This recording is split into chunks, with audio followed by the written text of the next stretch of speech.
Darsi TDP అభ్యర్థిగా doctor Gottipati Lakshmi, Ongole parliament అభ్యర్థిగా మాగుంట శ్రీనివాసులురెడ్డి.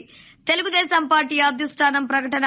ఉమ్మడి ప్రకాశం జిల్లాలోని 12 అసెంబ్లీ నియోజకవర్గాల అభ్యర్థులను పూర్తి స్థాయిలో ప్రకటించిన తెలుగుదేశం పార్టీ అధిష్టానం. ఇప్పటి వరకు దర్శి టీడీపీ అభ్యర్థిపై ఎంతో ఉత్కంఠ.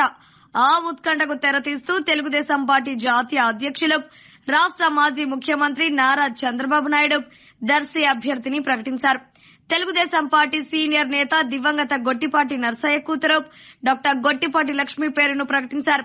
అద్దంకి శాసనసభ్యులు గొట్టిపాటి రవికుమార్ దర్శిపై ప్రత్యేక దృష్టి సారించారు. అందులో భాగంగానే గొట్టిపాటి కుటుంబంలో మరో ఆణిముత్యం గొట్టిపాటి శ్రీలక్ష్మి. దీంతో దర్శి తెలుగుదేశం పార్టీలో మంచి ఊపు అందుకుంది. కమ్మ వర్సెస్ రెడ్డి.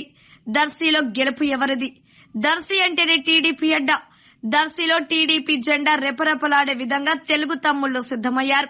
దర్శిలో గొట్టిపాటి లక్ష్మి కొత్తే కావచ్చు, కానీ గొట్టిపాటి కుటుంబం అంటేనే టీడీపీ.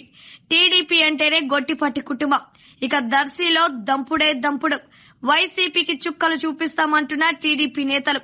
జిల్లా వ్యాప్తంగా దామచర్ల కుటుంబం, గొట్టిపాటి కుటుంబం, మాగుంట కుటుంబం, ఈ 3 కుటుంబాల కలయికే టీడీపీకి కలిసి వచ్చే అంశాలు. దర్శిలో టీడీపీ జెండా ఎగరవేస్తామంటున్న తెలుగు తమ్ముళ్లు. చూద్దాం ఏం జరగబోతుందో.